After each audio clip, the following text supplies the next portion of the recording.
Hello，各位网友，大家好，我是大川哈。那么今天我们讲一个什么样的话题呢？我想讲一下这个皮皮虾哈，就是有一个润美的一个华人哈，然后呢在美国待了7个月，然后呢买了一份世界观的这么一个事情呢。当然了，这个事情呢我主要听司东记来讲，所以呢我在讲这个事情的时候呢会加很多司东记他自己视频里面的东西哈。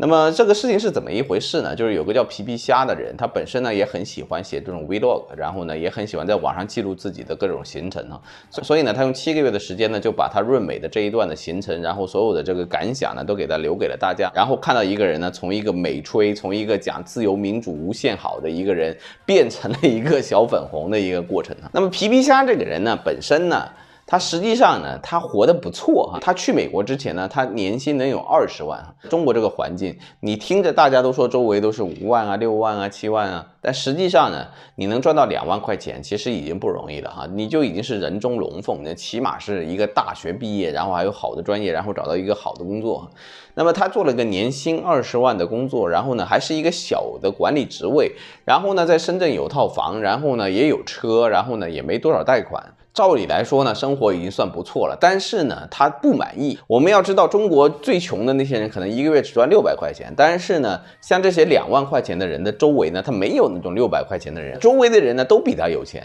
可能他的同学一聚会哈，这个5万，那个10万，这个总管，那个老板，然后呢，你就会觉得心里特别不平衡。也就是说，你的参照物啊，你站到某一个位置之后，你的参照物大部分都比你更好。所以呢，因为这种参照物的影响呢，他反而觉得在国内很不顺心，他反而觉得可能去美国是个很好的办法。但是呢，他年龄上面来讲呢，去美国留学已经有点晚了。就你去外国的话呢，一般就2条道路，一个是技术移民，就是人家直接说你这技术我要，然后呢就把你挖过去。就像那个美国新冠的时候挖了很多医生和护士一样的哈。另一个呢就是走这个学术移民啊，就是你一般过去读个书，然后呢拿个身份，然后找个工作，然后在那里留下来。这2个东西呢都有一定的限制。就技术移民这种啊，你不是行业里面最佼佼者的一部分呢，你根本就去不了那里。然后呢，这种学术移民呢，基本上你要从小时候就开始准备哈，你要么就是去读大学，要么就是去读研究生。然后这2个选择呢，都必须是在你18到22岁之间给他做下来的。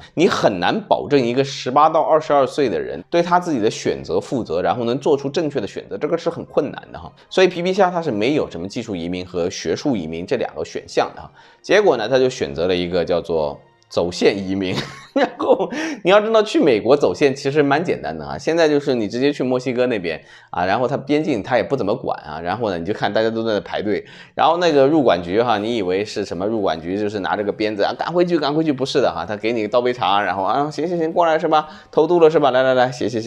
一下资料哈，填一填哈，1、2、3、4、5，好先进去吧。然后呢，他们现在有大概1000多万的非法移民，然后呢全部都在等身份。美国的这个移民局就那么点人，他帮他一个个审核，帮他做资料，这个那个审批，然后怎么样，他就是开足马力，他1年也就能给个100万。所以呢，这1000万要排队呢，大概要排10年啊。所以呢，走线是很容易，但是呢，你通过走线，你想要拿到身份是很困难的。但是这个东西呢，是我们知道，我们看这个国外政治呢，可能有所了解。但是像皮皮虾那些呢，他们就接触美国最好的东西哈，然后说美国遍地都是黄金，走在路上都能捡钱，然后只要洗个盘子都能够财富自由，他们就相信这一套来的美国，那么他们肯定是要被打脸的呀。所以呢，皮皮虾呢就来到了美国，他真的做了一个走线移民，然后呢开始去餐馆里面洗碗，洗碗之后呢，他赚不了多少钱，然后他就去做那个零工，然后等在那边呢，让他出卖体力。然后呢，他发现他做体力呢，其实呢他不行啊。那么史东基就讲了个故事，他说啥呢？说有个华人在超市里面打工，然后呢，他觉得自己工资呢没有墨西哥人高，然后他不服气，然后他问那个老板说：“哎，你为什么给那个墨西哥人那么高工资？”哈，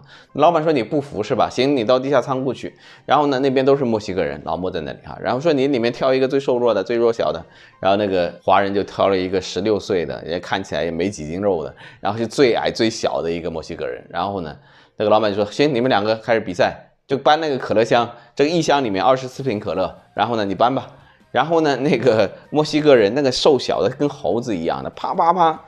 6盒叠起来，蹭就是2楼。然后呢，那个华人啊，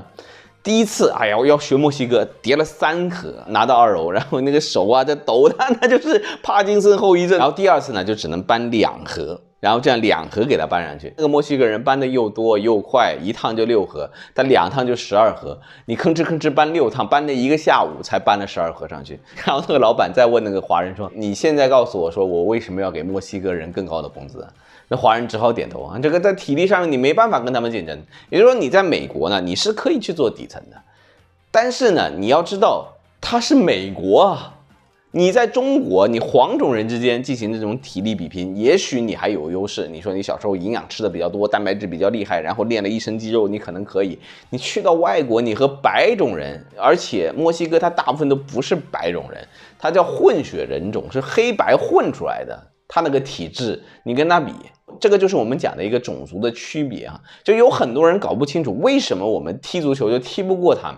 踢不过白人，然后踢不过混血的南美人。然后踢不过黑人，原因是啥？就体格上他本身有差距，也就是中国的这些球员哈，他凭着小时候吃壮一点，多吃点蛋白质，然后他欺负自己国内的小孩是可以的。但是他们这些人呢，也就只能欺负黄种人。美国的竞争它之所以激烈，它不是因为它上层斗争激烈，也就是说，中国可能会觉得我上层斗争激烈啊，我1个月赚2万块钱啊，然后我没有办法拿到5万啊，然后我觉得可恶，我的脑力不行了，好。我要发挥我的长处，我要拼体力，你就会发现，你到拼体力的时候呢，美国那些底层的那些体力呢，都比你好。所以这个皮皮虾呢，有了这个痛苦的领悟之后呢，他就开始搞一个车啊，他说我开车，我要送外卖了。然后送外卖呢，也发现他扣了这个费，扣了那个费，然后自己也没赚多少钱。然后到最后呢，一合计自己亏了37万人民币哈。然后呢，他用这37万和7个月呢，就买了一个教训，决定回国哈。你不要觉得皮皮虾是一个很愚蠢的人。跟皮皮虾一起去的中国人有很多，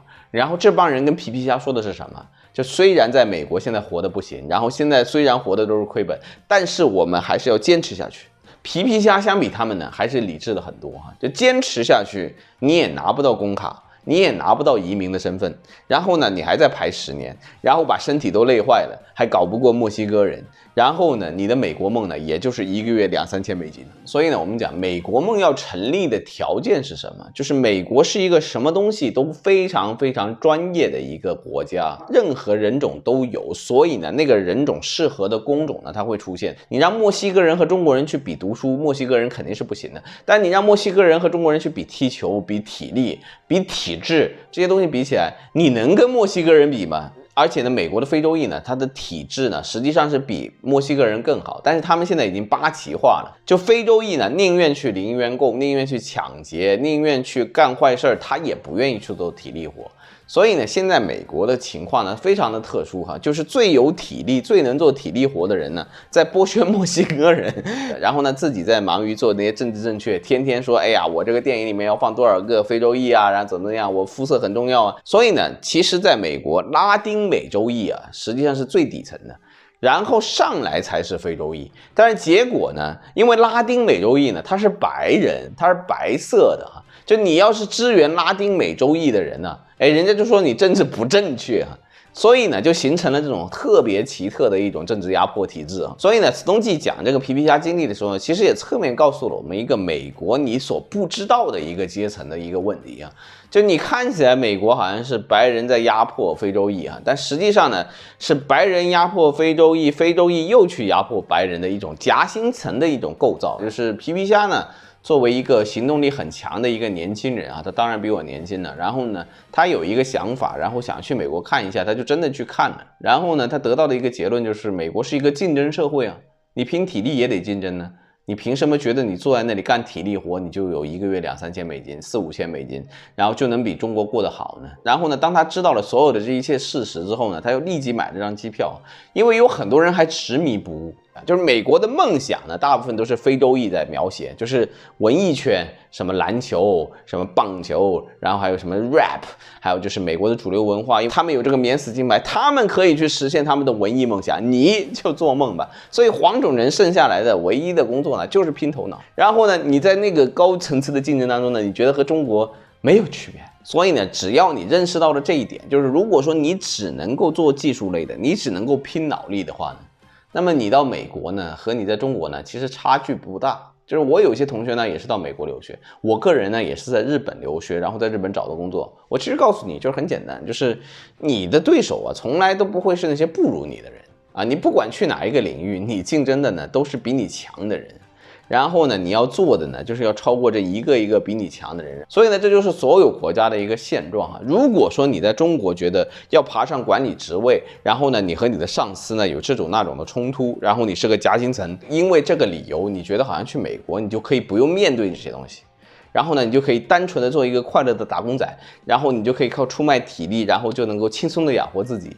那么你就是一个做梦。所以呢，我是建议说，你要去海外移民或者你要去海外工作呢，都是可以的。但是呢，你不要觉得它和中国有多大的区别，还是要去忍受老板的冷眼，然后还是要去忍受各种夹心层的痛苦啊。所以呢，皮皮虾的前半生呢，并没有尊重他赚到的2万块钱这个水平啊。但是呢，同时呢，我也要表扬一下这个皮皮虾，毕竟他真的有行动力，他想做一件事情，尽管他得到的情报是扭曲的，根本就不是真实的美国，但是他想做这件事情，他去做了。然后呢，通过身体力行得到了这么个经验，然后这个经验呢，就远比别人跟他说的那个东西呢要强烈很多。所以不要去嘲笑一个有行动力的人的失败啊，真正的失败是你什么都没有做，然后等在家里面，然后等着机会掉下来。你以为上帝就偏爱你一个人吗？花了个37万买个世界观，也是一笔比较便宜的学费了啊。好吧，那么今天我们这个视频就做到这里，谢谢大家，我们下期再见，拜拜。